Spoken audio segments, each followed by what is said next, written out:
Okay, good afternoon, Vice Chair. We are ready to get started when you are. And if anyone joins after we do roll call, I'll just note it for the record. Got it. Thank you. Good afternoon, everyone. I'd like to call to order the July 7th, 2021 meeting of the TPA Citizens Advisory Committee. The Palm Beach TPA is conducting this meeting both in person and virtually using the Zoom webinar platform. Instructions to join the virtual meeting as well as contact information for assistance are provided in the published meeting agenda. Staff, please call the roll so that we can establish quorum. Committee members, please respond by saying here when I call your name. And then for those in the room, as a reminder, when you hit the button on the base and it turns red at the top, it means that you're on and they can hear you virtually. So Ramona Bean. Here. Terry Brown. Mark Bruner is absent. Michael Carter. Present. Greg Fagan is absent. Michael Fitzpatrick is absent. Mark Forrest. I'm here. James Garvin. Here. Vijay Mishra. Here. Ryan Rossi. Here. Paula Ryan. Myra Newman is absent. Cheryl Schneider. Here. Richard Vasilati. Here. Albert Richwagon. Here. And Wen Dang is absent.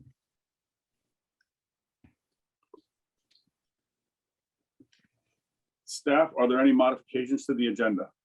Yes, Mr. Vice Chair. Pursuant to state law, a quorum of the CAC must be physically present at the advertised meeting site in order to conduct the meeting and take action as a body. Due to a quorum not being present, the meeting will move forward as information only, with the committee able to provide staff feedback by consensus. Additionally, we will defer item 1C, approval of the June minutes, to our September 1st meeting. This item is deferred to the September meeting due to lack of quorum. As a reminder, there are 3 ways to provide public comments for this meeting. Written comments may be submitted online at a website provided in the agenda. Verbal comments may be made by a virtual attendee using the raise hand feature in the Zoom platform. Verbal and written comments may be provided by an in-person attendee submitting a comment card available at the welcome table. Staff, have any general comments been received? No, Mr. Vice Chair. At this time, I want to invite any CAC member comments on the items not already on the agenda. For members participating remotely, please utilize the raised hand feature in the Zoom platform. And then remember to unmute your microphone once you are recognized.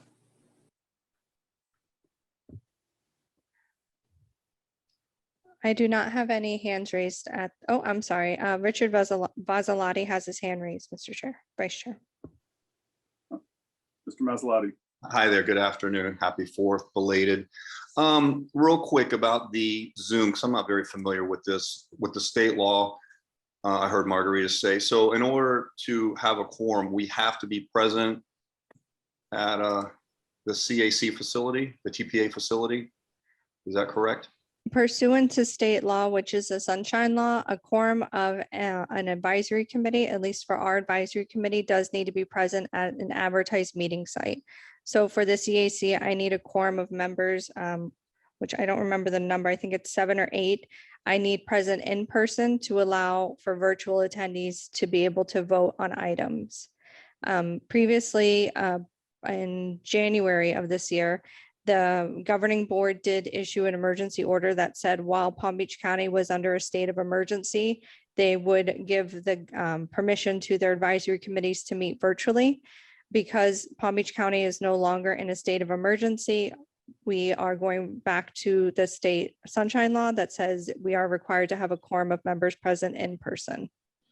Okay. Has that ever been challenged? I mean, the Zoom seemed to work great. You know, we're volunteers once a month. Nobody's being paid here. And as far as I'm concerned, the less time I'm driving on the street to go somewhere, the safer I think all of us are. So has that ever been brought up in question? I mean, the Zoom seems to work wonderfully. During the earlier stages of the pandemic, it was brought up and the governor did issue allowances to do virtual meetings, but that did expire, I believe, in maybe December or November of 2020. And that's when the board, or maybe earlier than that, I'm sorry. And that's when our governing board gave the allowance to have their advisory committees meet virtually.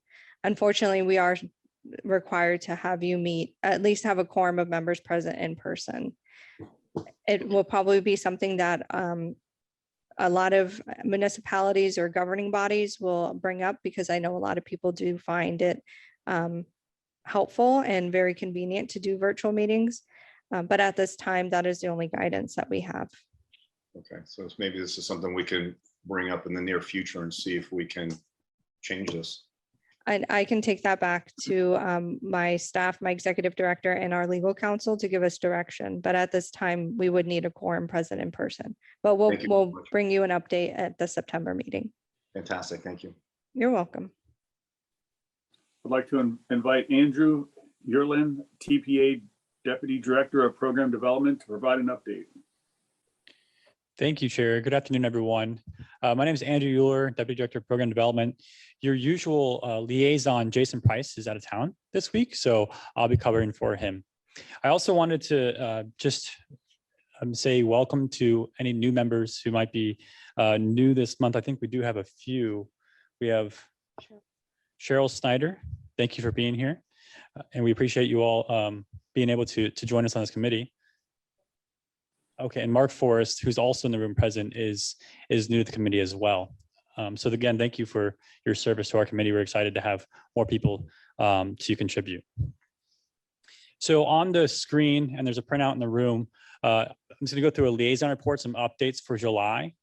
The first one is George Bush Boulevard public meeting. So this is a project that was funded by the TPA in Delray Beach, and they're doing a public meeting. FDOT's conducting this meeting virtually and in person on July 8th, 2021. The virtual meeting will begin at 5 p.m. and you can see the link on this page. This will also be available on our website on the CAC page after the meeting, so you can go to that link as well to find it. The in-person meeting will begin at 6 p.m. that same day at 434 South Swinton Ave in Delray Beach, Florida. Next, the Florida Local Technical Assistance Program, LTAP Center, hosts a series of webinars for transportation. They have plenty of webinars on their calendar for the month of July. So if you want to view those, it's at floridaltap.org/training-calendar for more information there. Our next governing board meeting for July is going to be held on July 15th, both in person and virtually at 9 a.m. And to view the packet, which will go out this Thursday, you'll see it at palmbeachtpa.org/board. And then the last big update I wanted to give you all for July is the Turnpike is hosting a public hearing for their product development and environmental study for the Turnpike widening in the north part of the county. It goes from Jupiter to Fort Pierce. And this is going to be a hybrid public meeting. So they have 2 in-person meetings in Port St. Lucie and in Stewart on Thursday, July 22nd at 5:30 p.m. And then they also have it online. And you get more information at treasurecoastturnpike.com. And the next thing I wanted to bring up is actually on the next slide here. Our strategic plan that was passed last year had an action to create a video to broadcast about the TPA. And so that video was completed and we have it for you all to see here, just a few minutes. And we'd like to share that with you.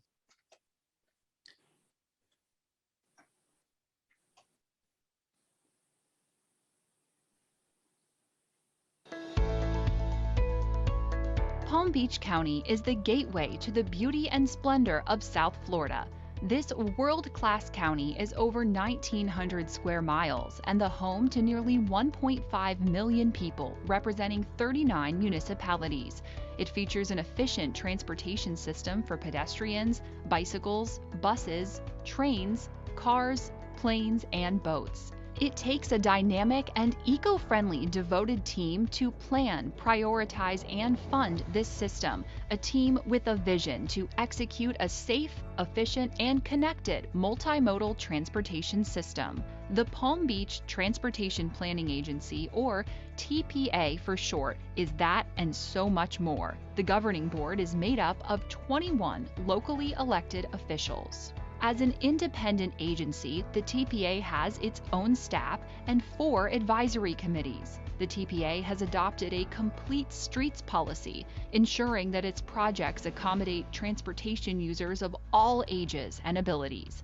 The TPA is also a Vision Zero agency, allocating resources to eliminate traffic-related fatalities and serious injuries. We advance our vision by adopting a funding program that allocates over $600 million annually, including gas taxes at the federal, state, and local levels, toll revenues, license and impact fees, and more. The TPA invests in multimodal transportation projects that help build a better and brighter future. This includes construction of state and local roadways, investing in technology to maximize the efficiency of existing infrastructure, and advancing our transit vision. With $3.4 billion for the Transportation Improvement Program, there is so much more on the horizon for our growing county. We're connecting communities to deliver a better transportation system. But to make it happen, we want to hear from you. Get involved with the Palm Beach Transportation Planning Agency. Tell us your priorities, from pedestrian and bicycle safety to traffic congestion and everything in between. Visit palmbeachtpa.org to get involved and learn more.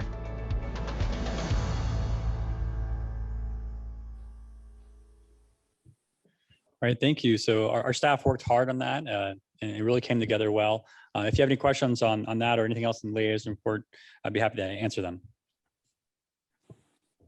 Staff, are there any public comments on this item? No, Mr. Vice Chair. Do any committee members have any comments or questions on the liaison report? I do not see any hands raised. Then I'd like to invite Andrew to present this item.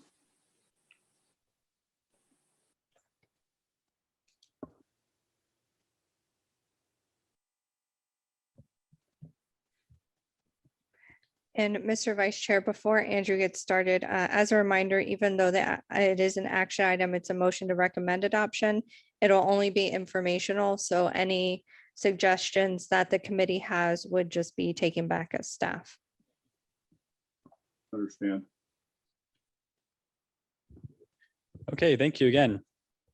So this is a very important item that we have annually. This is our list of priority projects for fiscal year 2023 to 2027. So I can get this started here. This is actually something that is required by state law for the TPA to adopt. And what this is our list of priorities with the federal and state funds that we directly prioritize. We provide a list of priorities to FDOT to put into their work program. And then ultimately this gets into our transportation improvement program. So what we're looking at here is fiscal years 2023 to 2027, which is another year away from now. So it's going to start next July 1st.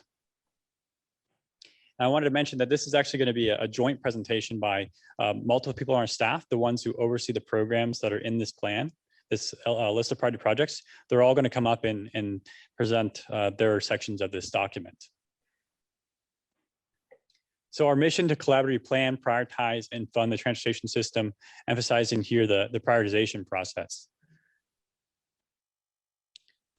And the development process, going from product development all the way to the transportation improvement program, actually takes a long time. It's a little over a year of work to get through the entire process.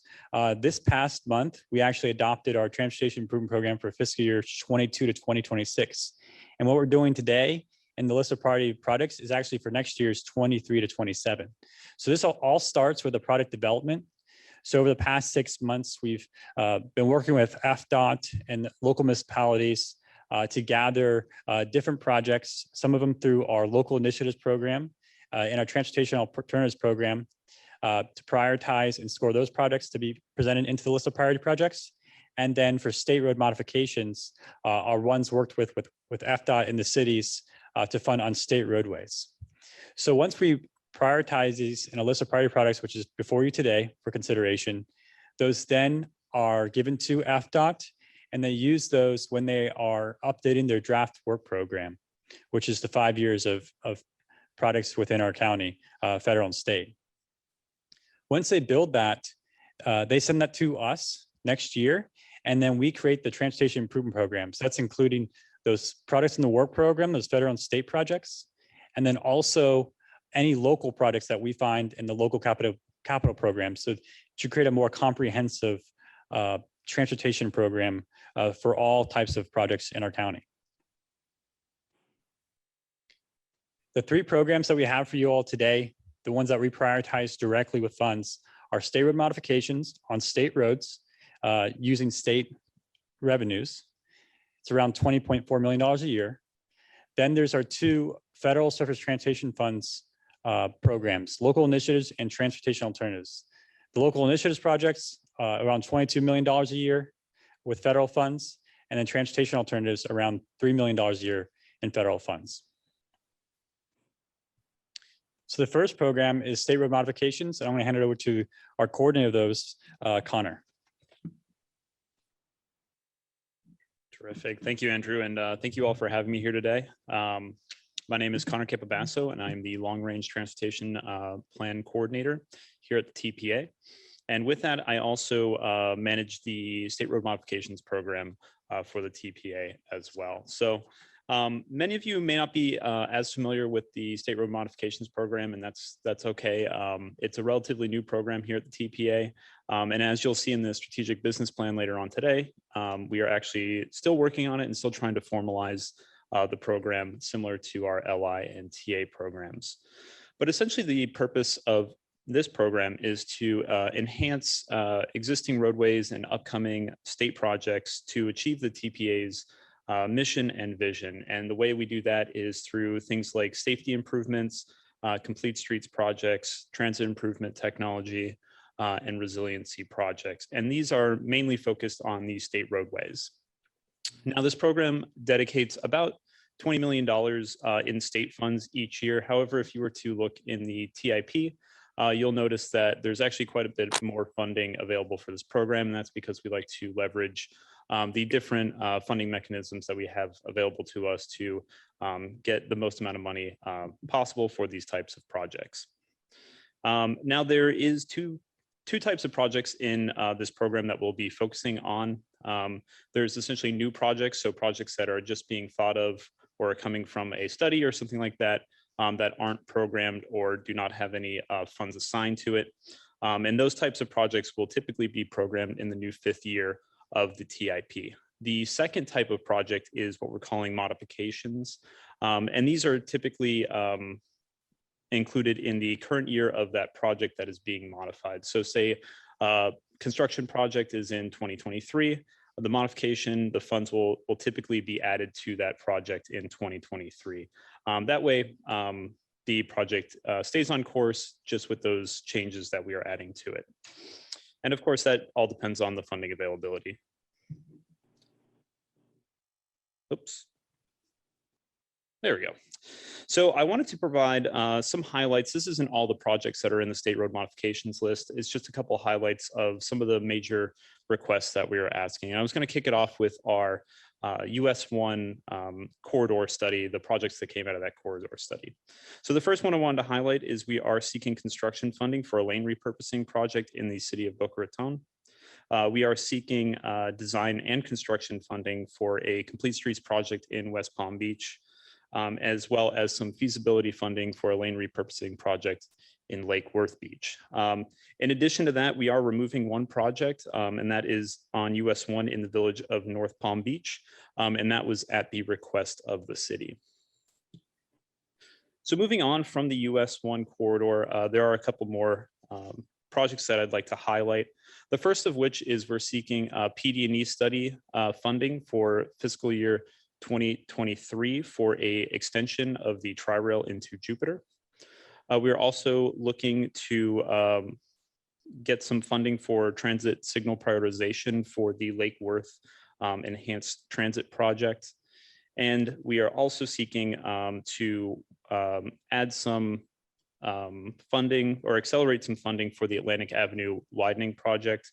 That would be funding for right-of-way and construction for the segment of Lyons Road to Jog Road. In addition to this, our board also wanted to seek modification to that scope for the entire widening project to add separated bike lanes throughout the entire project. And lastly, I wanted to mention that we are also looking to add or program 4 new projects, as well as 3 modifications in the new the new list of priority projects. And I wanted to bring those up for you here. So those are the modifications that we're looking to add, or the new projects and modifications that we're looking to add to the priority list. And I'll go through them for you here. So the first one is the Forest Hill Boulevard project, and we are seeking to do some complete streets improvements along that corridor. Things like adding roadway lighting and pedestrian lighting, as well as a bus layover facility, enhanced crosswalks at signalized intersections, as well as some green marking in bicycle conflict zones. The next one is the Congress Ave project. We are again seeking some pedestrian lighting, enhanced crosswalks at signalized intersections, as well as some bus stop amenities. Now, the next one is actually a request by the city of Boca Raton. They are seeking to do some signalization upgrades, upgrading some span wires to mast arms, as well as some additional enhancements throughout the different corridors. The next one is the State Road 7 corridor. We're seeking to modify an existing resurfacing project to add a shared use pathway on the west side, as well as a sidewalk on the east side. We're looking to add some pedestrian lighting and again, some green markings in conflict zones for bike lanes. The Boynton Beach project, we are seeking to actually modify 2 projects, one a resurfacing project as well as a interchange capacity project to provide wider sidewalks and separated bike lanes on both sides of the roadway. And the last one here is the Indian Town Road, which was a request by DOT. This was for a PD&E study to evaluate congestion mitigation alternatives with minimal adverse impacts to pedestrians, cyclists, as well as business owners along that roadway corridor. And with that, that's the end of the state road modification section. So I'll actually pass it back over to Andrew.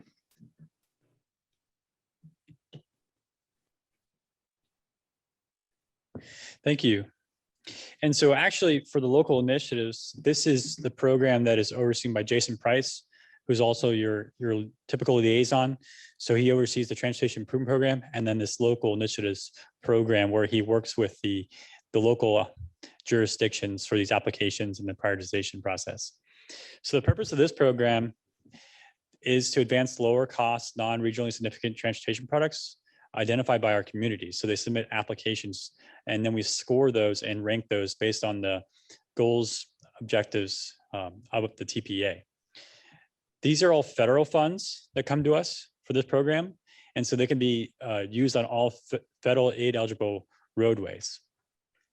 Those are all the urban minor collectors or above roadways. So not like your typically smaller local roadways. It's around $22 million a year in federal funds. And then we provide a maximum reimbursement of $5 million per project at a minimum of $250,000. And then what's the timeline for these projects is really when they're prioritized, we try to fund design in the 3rd year of the program and then construction in the 5th year of the program. So when you think about the transportation improvement program, our work program, it's a 5-year funding document. So design usually starts in year 3 and the construction's in year 5. So any new projects most likely will see construction in year 5. So in this case, it would be 2027. Some project highlights. I'm just going to go through the highlights just like Connor did. There's a larger list of all the projects in your packet for the entire list. The first ones I wanted to highlight are the funding of 5 prioritized projects from last year that were not able to be funded in that cycle. So we have 5 that were in the 2020 grant cycle, totaling around $12 million in requests. And so what we're doing this time around is recommending that those 5 be funded before the new cycle. And those start as 20-1 in the table and go to 20-6. The new products, which start as 21-1, are ones submitted this grant cycle. And so we're looking to prioritize all 4 of the new applications that were received. There's actually 5 products in the packet.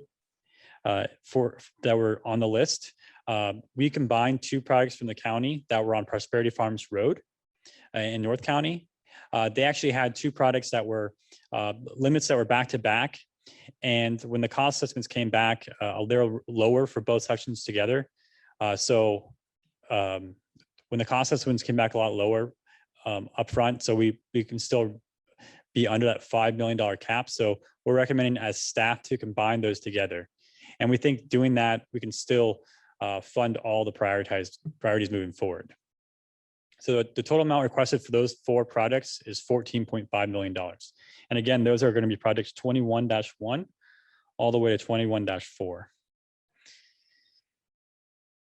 The next one so that's all the highlights I have for you for those, and I'll go through those individually. And I just want to make one more point is that when we prioritize these, we're really looking at anticipated funding available. So if we're running out of funding, it may hinder how much we can actually program. So some of the lower ranked projects are still like sort of on that bubble of whether or not there'll be funding available. So here are the 2021 applications.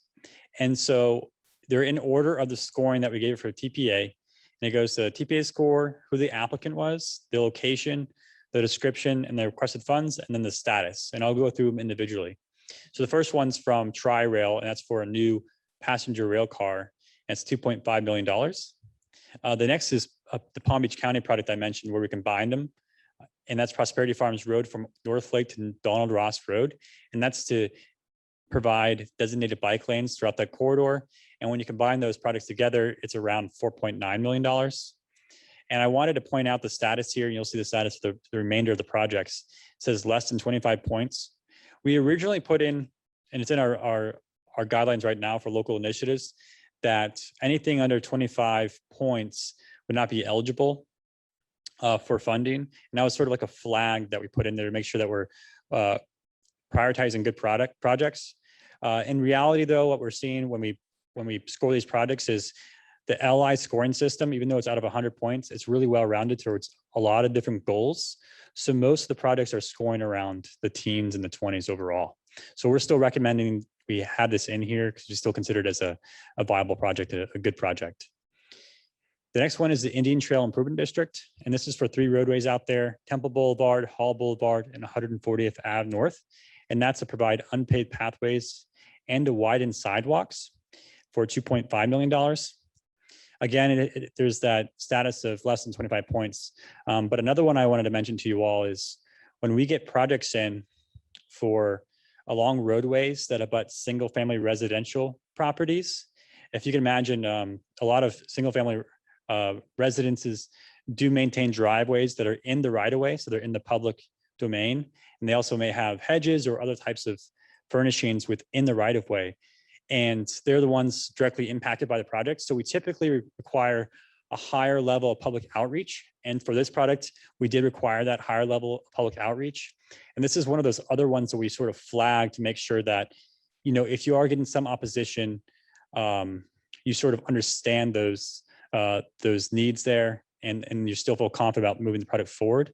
And this is the case in this one. So we wanted to flag it because when they did public outreach out there, they didn't meet the threshold of 25% of those who did not oppose. They really only got 9 total residents who abut the corridors to provide their input. And there's 3 households that are opposed to it. The other 6 were in support of it. And then they had a lot of other surrounding neighbors and others in the community who supported the project for the majority of those. And then they had their governing board support it. And then they had 2 other community organizations support it. So they're confident in the product moving forward. And so we're also confident in this still being a viable project with minimal impacts to those residences. So that's why it's still on the list here. But I wanted to show you that and flag that for you all and sort of how we sort of go through that process to make sure that a product won't hit any snags or other oppositions to the project moving forward. And lastly is West Palm Beach has Mercer Avenue from Australian Ave to Center Park Boulevard. And this is a sort of incomplete street, so we call it. So includes bike lanes, some sidewalk improvements where appropriate, and some other enhancements for pedestrians. It's $4.5 million. And again, this is under that less 25 points. But what we're looking to do is try to fund all of these projects with the available revenues moving forward. So they're all on the list. That's all I have for you. So our last one's going to be our Transportation Alternatives Program with Alyssa.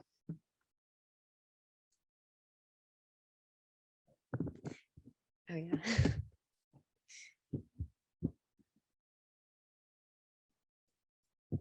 Good afternoon, everyone. My name is Alyssa Frank. I'm the pedestrian bicycle coordinator here at the Palm Beach TPA.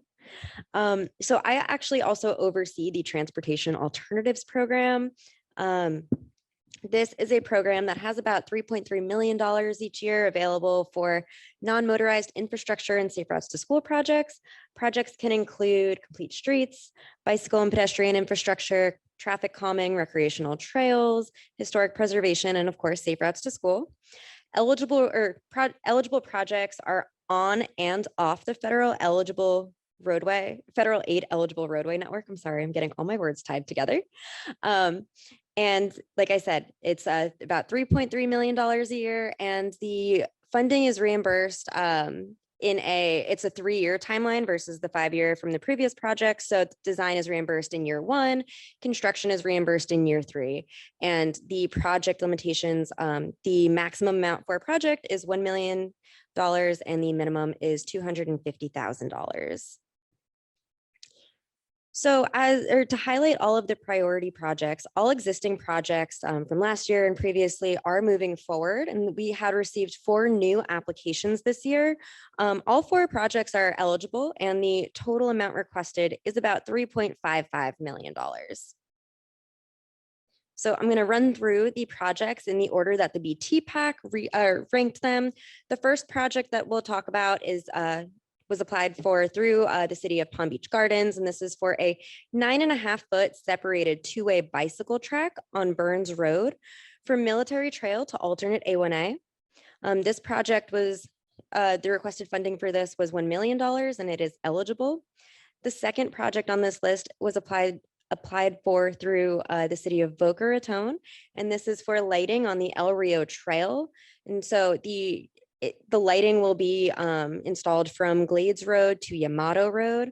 This funding request was also for $1 million, and it is eligible, although what Andrew just discussed about the project being less than 25 points is the case here. However, the BT PAC did rank this project higher because of increased capacity to use the trail in early morning and late evening hours when it's dark out. The scoring also did not reflect the college students' lower income. The third project on here is a project in the Indian Trail Improvement District. It's for 2 roadways. Both roadways will have the same typical section. So on one side of the road, it's going to be a 10-foot shared use path. And on the other side of the road, it's an 8-foot pathway. The 2 roadways for this project are Grapeview Boulevard from Keyline Boulevard to 60th Street, and then Keyline Boulevard from Hall Boulevard to the M1 Canal. This application also requested about $1 million in funding and is also eligible. And lastly, the fourth project on this list is in Wellington, and this is for a 10-foot shared use path along the C8 Canal from Stribling Way to Forest Hill Boulevard. This project requested just over $100,000 and is also eligible.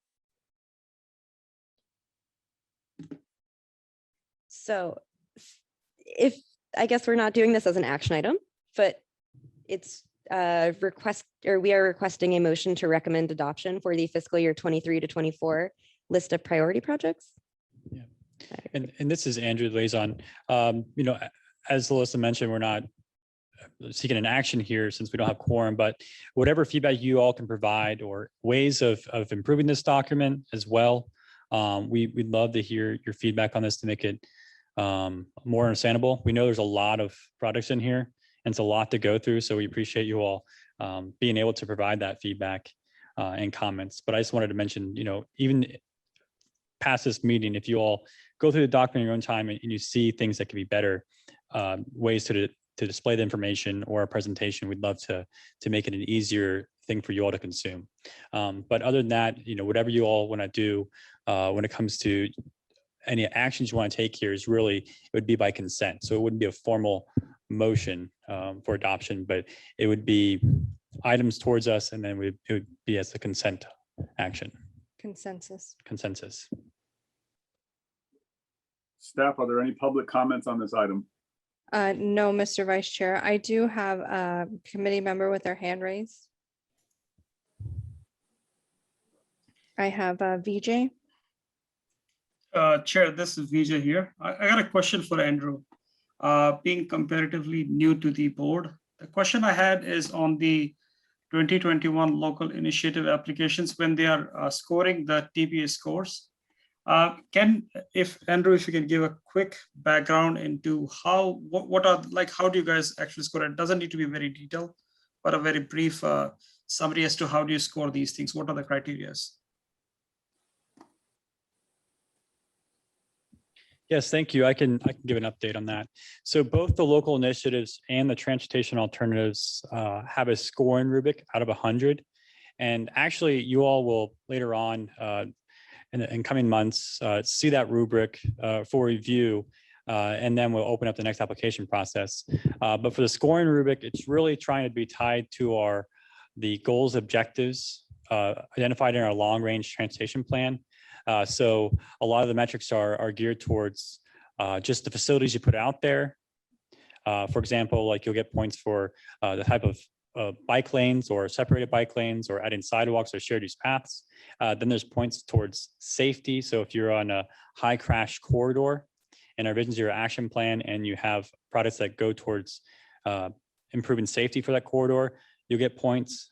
There's also ones for traditionally underserved. So lower income communities and other people who are disadvantaged. There's points towards providing products in those communities.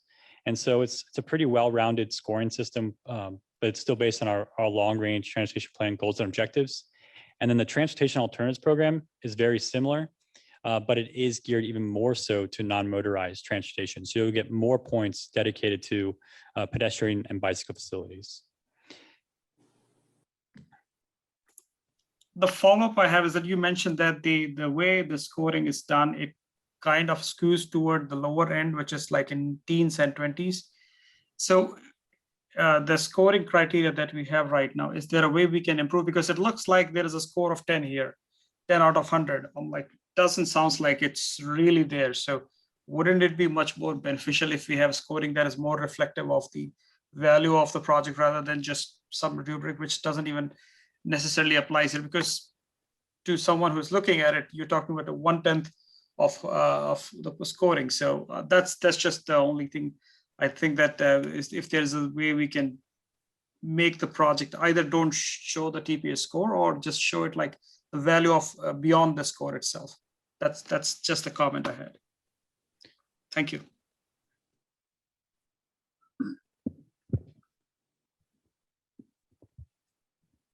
And Vice Chair, I don't see any other hands raised at this time. Oh, I'm sorry. Move on to the next item. Richard actually raised his hand. I'm sorry. Yes, go right ahead. Hello, Andrew.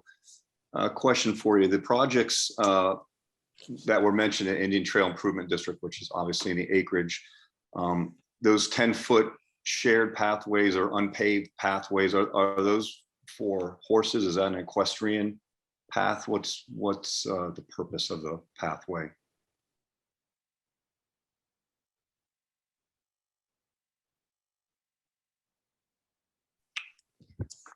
Hi, it's Alyssa Frank. I can actually answer that. So they are actually, in shared use terminology, both. They are being proposed in the plans with a material that works for both pedestrians, cyclists, and equestrians. But the design of these facilities for the 10-foot wide facility is being designed to accommodate both types of users. The 8-foot path facility is not, it's just pedestrians. Okay. Who requested that this project would begin? Who brought up the idea? Was that from the Indian Trail Board or was that from somewhere else? Nope. These projects were applied to us on behalf or by the Indian Trail Improvement District Board. Okay. Okay, thank you. Mm-hmm. Any other board comments? I have Cheryl with her hand raised. Yes, thank you. I had a question about the Indian Town Road and Central Boulevard project. I wanted to get a little more information about what sort of congestion mitigation plans you were looking at for that area. And also was interested to know whether Island Way South was something that you're considering as part of that plan, since that would extension of that road would in fact take a lot of the traffic off of Central Boulevard at Indian Town Road. Hello, Connor again. Yeah, so that project, again, it was proposed by DOT. So they're doing a PD&E study for that area. So they're looking at a couple different things. The one alternative that they were looking at was displaced lefts, but we're asking them to look at some additional alternatives as well, since that does take up quite a bit of space. I believe the county also has a project in that area. I'm not entirely sure what the details are on that, but DOT is going to be looking at, traffic studies, counts, things like that to determine what the best solution is for that area. And we'll be working with them as well as the county and the city to determine and to decide upon a project in that area. So, and when it does get programmed, it'll come to the board and the committees as an item in the TIP as well. So you'll see it in there throughout the process. So. And about roughly how long do these studies take? Since I'm new, I really don't know what to expect. Yeah, so the PD&E, I believe it can take, I think, over a year, right? Yeah, so a little over a year, sometimes 2 years. And then after that, they'll program the design in the new 5th year, or sometimes they'll program the design a little bit earlier. But, this project is probably not going to come through for at least, probably 8 years plus. Depending on, when they complete the study, when the design's done, and then when the construction funding is available. So. Right. Thank you. Yeah, sure thing.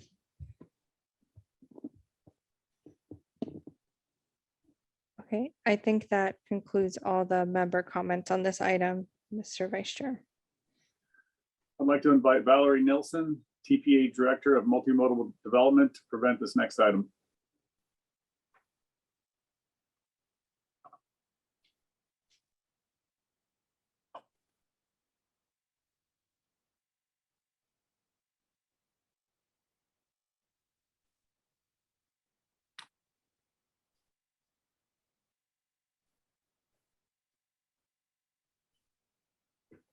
Good afternoon, everyone. I will be presenting our draft fiscal year 22 strategic plan. We just finished our fiscal year 21, which runs from July 1st through June 30th. So we're just starting on the new fiscal year.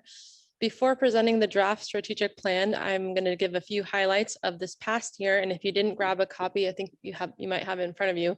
We have an annual report that gives some of the highlights from this past year that I'm going to touch on now, which include a timeline of some of the things that happened during fiscal year 21, including the adoption of our fiscal year 2022 to 2026 Transportation Improvement Program, which is our 5-year work program, supporting the regional transportation plan adoption of the 2045 RTP, renewed commitment to Vision Zero, a ribbon cutting for Palm Trans new headquarters, which was a TPA, partially TPA funded project, and a series of virtual meetings and events that we held over this past year. In addition, we also received 2 agency designations, including Best Workplaces for Commuters and Bicycle Friendly Business Silver designation.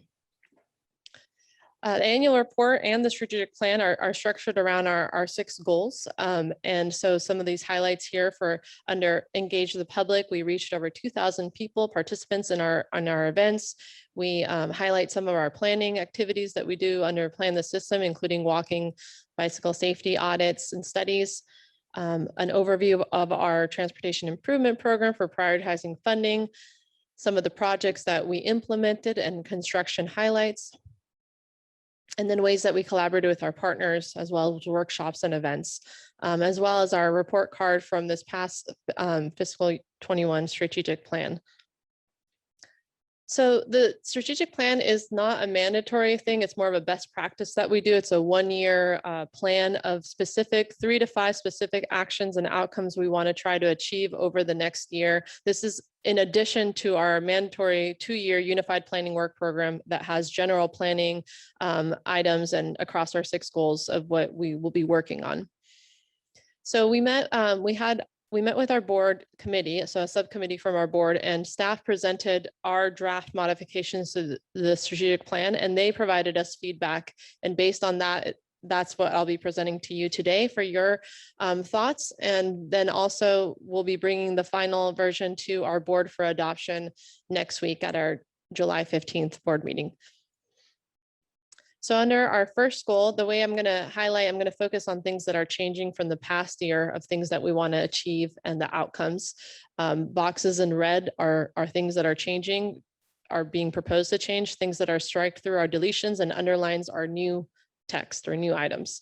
So for one, engage the public. B, we said instead of expand social media outreach, we want to expand our social media following. We want to grow to, currently we're about 3,000 followers. We want to reach 4,000 followers in this next year.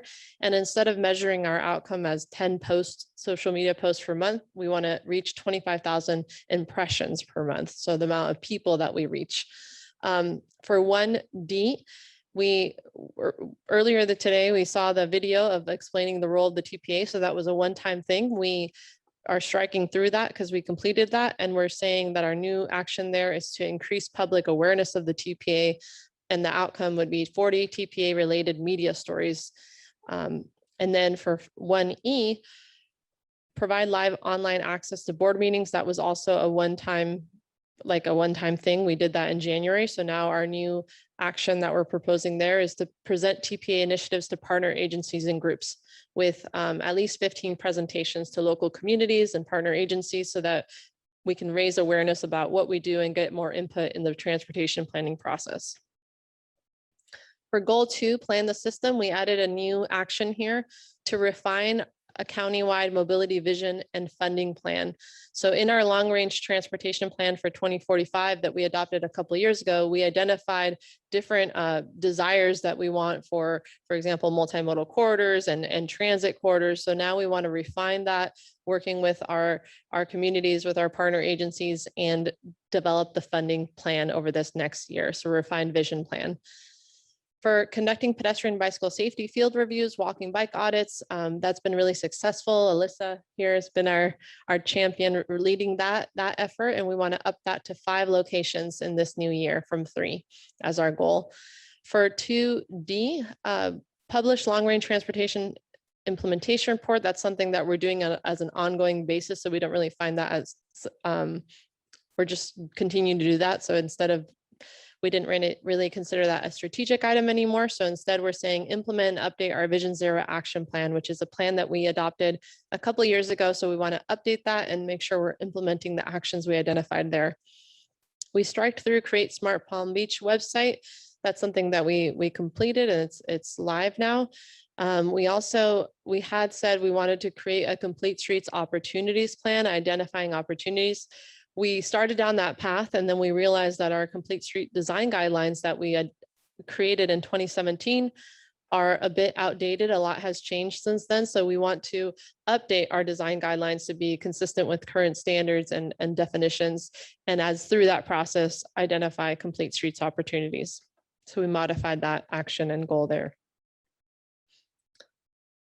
For goal 3, prioritize funding, we strike through notify partners of funding opportunities because that's also just an ongoing thing that we're doing, and we're notifying in our committees through our liaison reports on social media and our newsletters. So we don't find that as strategic anymore to really point out. It's just an ongoing thing.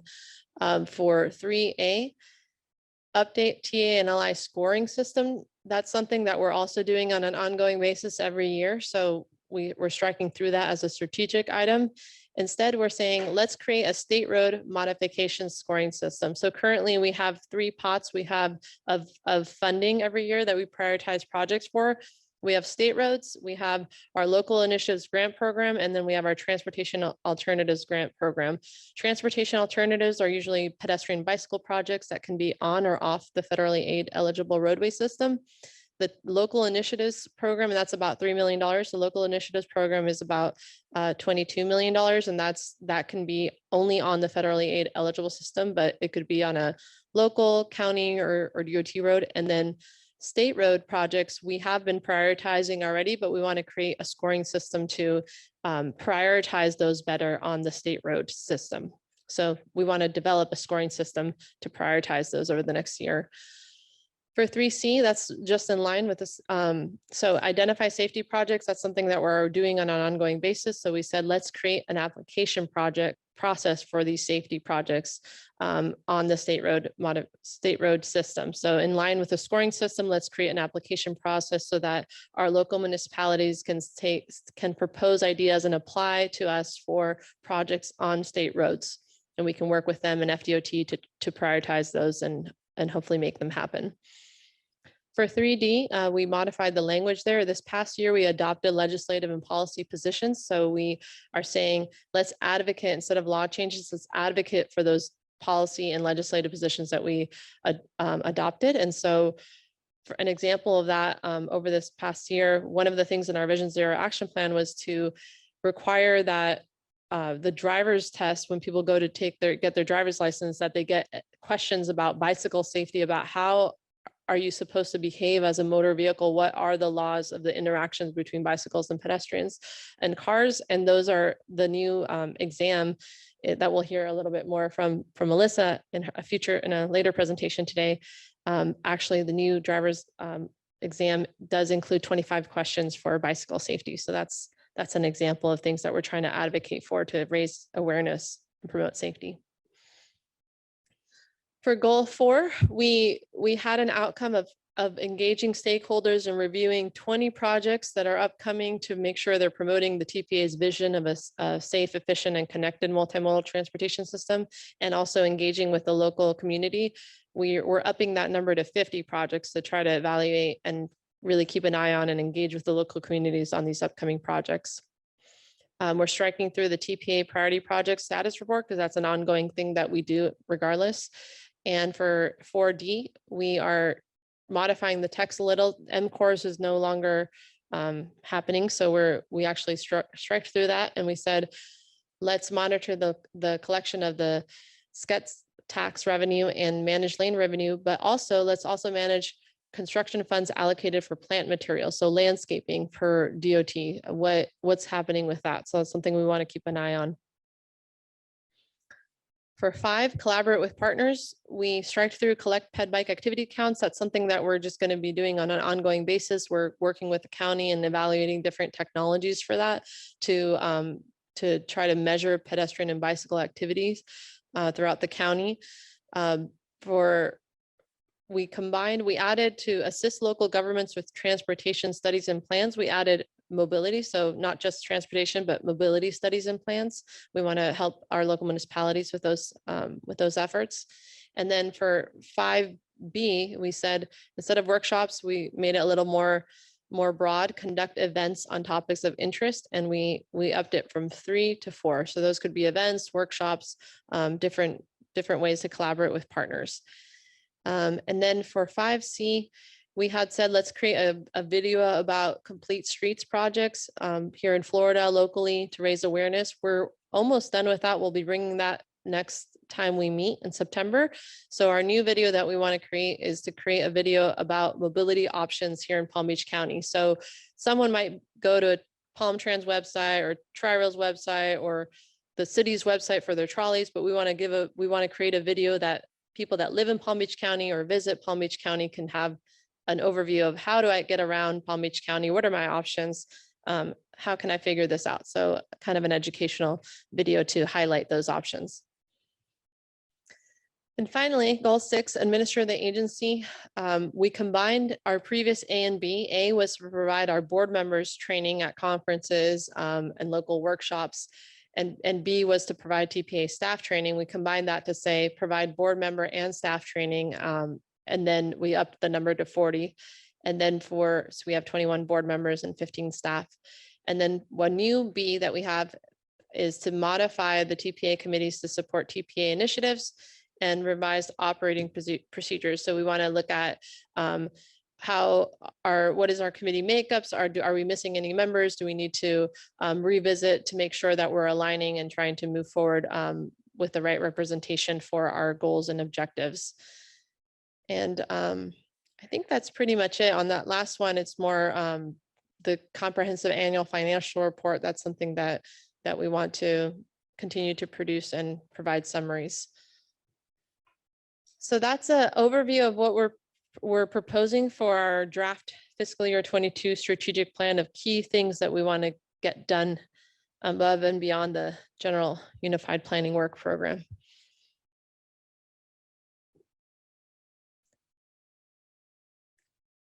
If there's any questions or comments. No. Thank you, Valerie. Do we have any public comments at this time? No, Mr. Vice Chair. Staff, are there any committee members have any comments at this time? I don't have any in-person members with their hands raised. And I don't see any virtual members with their hand raised either. For this next informational item, the bike pedestrian safety update, I'd like to invite Alyssa Frank, TPA pedestrian and bicycle coordinator, to present this item.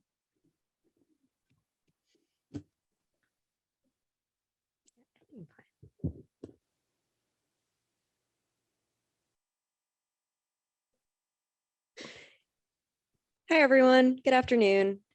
My name is Alyssa Frank. I'm the Ped Bike coordinator. I know I already introduced myself, just waiting on the, there we go, slides. So I am here today to discuss and let everyone know about a new bill that passed, Senate Bill 950, and this is for bicyclist safety. So just an overview before we dive into this. This bill actually adds definitions for both bicycle facilities and separated bike lanes. It also revises the requirements for a few different movements on the roadway that I'll dive deeper into each of those. So the first is driver of a motor vehicle overtaking a bicycle, turning bicyclists, riding two abreast, and then cyclist groups at stop signs.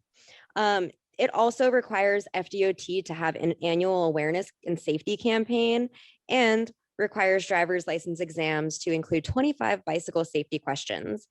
This all went into effect on July 1st of 2021. So first, we're going to talk about the new definitions that were added in section 316.003 of Florida statutes.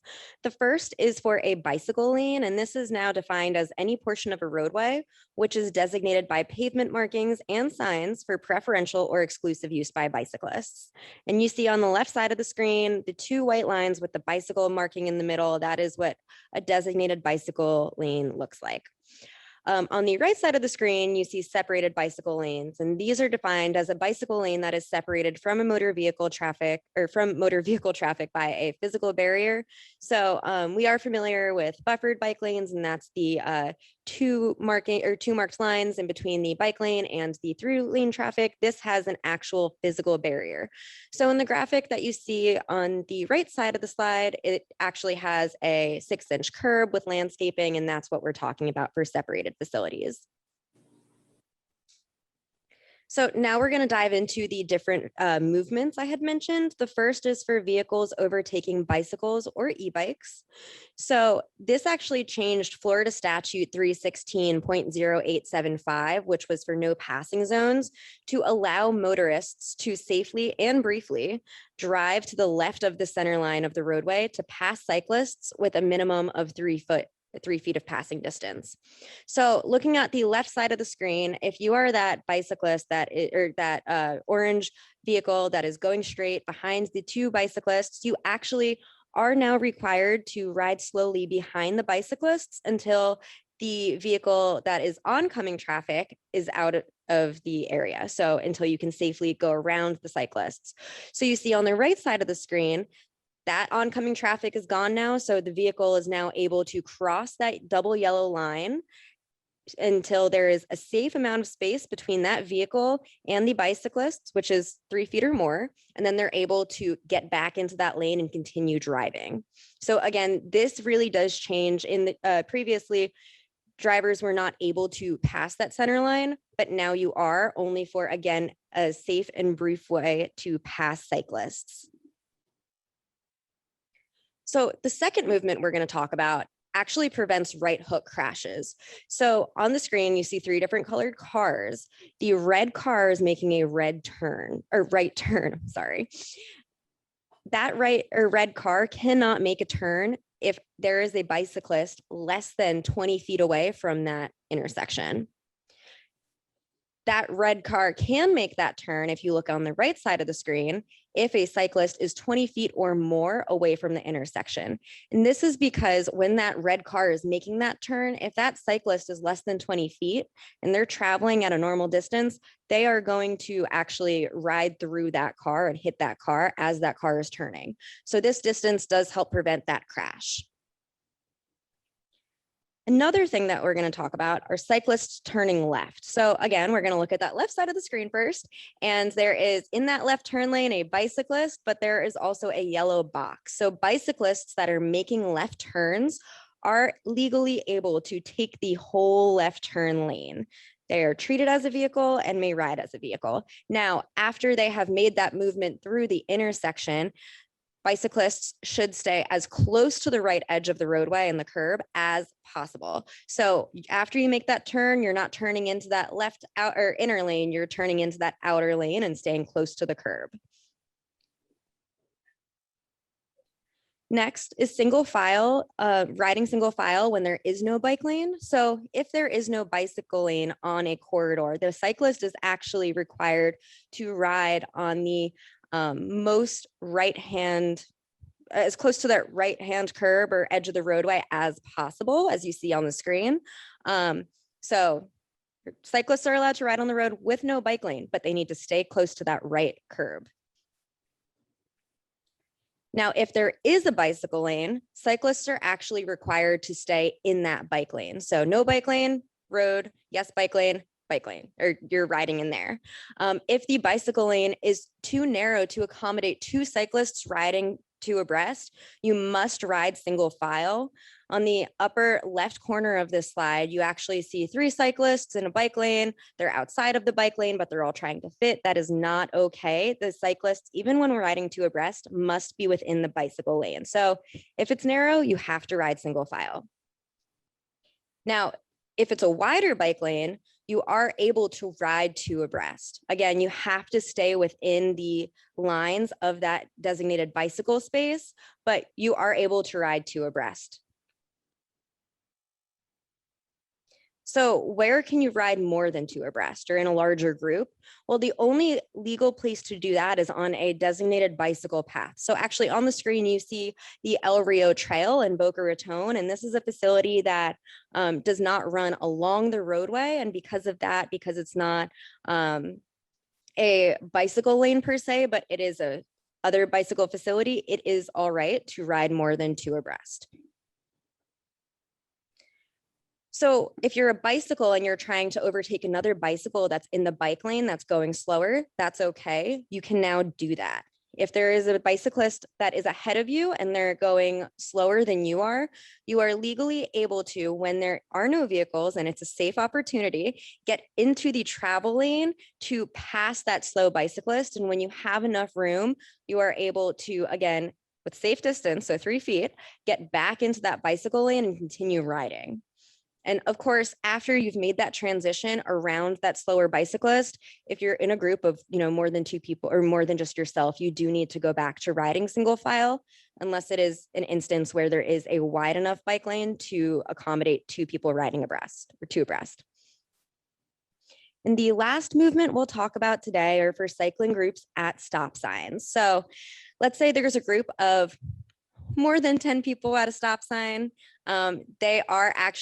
They have a new way to get through that movement. Now, before I dive into that, I do want to just remind everyone that bicyclists are expected to follow all roadway rules like vehicles. So they must stop at stop signs, follow traffic signals, all of the above. Now, at an instance with a stop sign like this, and there's a group of 10 people or more, the cyclists must come to a complete stop before doing any movement. However, they are allowed to travel through that stop sign as groups of 10 or less. Now, after 10 bicyclists have crossed through that stop sign, a motor vehicle is permitted to go, but then another one's not allowed to go until the rest of the group, if it's less than 10, or another group of 10 pass through. So it's an interchangeable movement like that. 10 cyclists, 1 car, 10 cyclists, 1 car. So again, This bill actually does also require FDOT to launch a safety campaign similar to ones that we have seen before, read out for rail safety, don't text and drive, alert today, alive tomorrow. This is something that we will be posting on our social media and sharing with everyone as soon as we are aware of the one that they are going to be launching. Additionally, this bill does also require 25 bicycle safety questions on the driver's license test, which is great news because this was one of our strategic plan items from last year and also one of our legislative policies that we've been trying to push for. So we're very happy to see this on there. If anyone has any additional or wants any additional information or has any questions, please do not hesitate to reach out to me. But also in the agenda, there is a link to the direct website for this bill language, and I can also share that with you. But that is it, if there are any questions.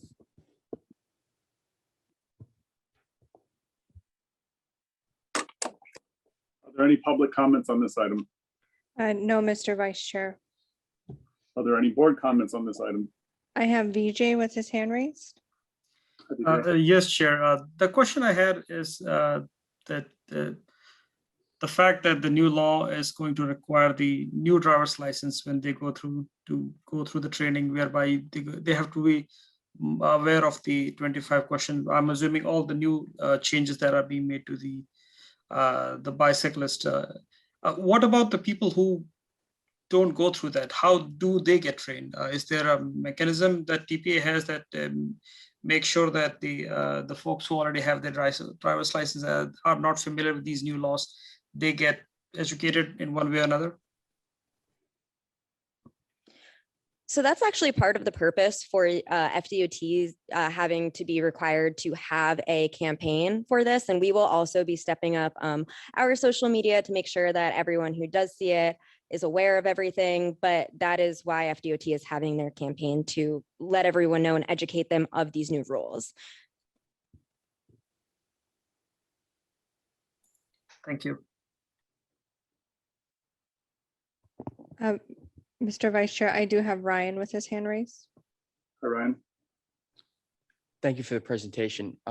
You kind of answered some of what my question was, but what will some of the rest of the campaign look like for the public? I mean, what are they planning to do other than social media posts?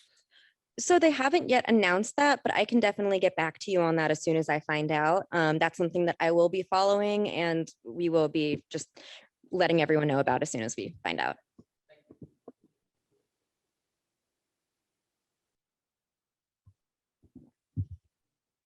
Any more board comments? I do not see any other hands raised. Thank you very much, Alyssa. Good job.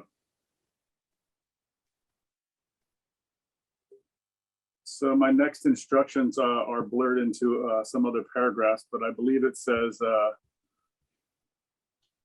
can't read it. I can go over it for you, Albert. So the administrative items are informational only. My staff does not have any presentations unless specifically asked by a committee member. Staff, are there any public comments on these items? No, Mr. Vice Chair. Our And next PAC meeting is scheduled for September 1st, 2021. As a reminder, there are no committee meetings in August. At this time, our committee meeting is adjourned.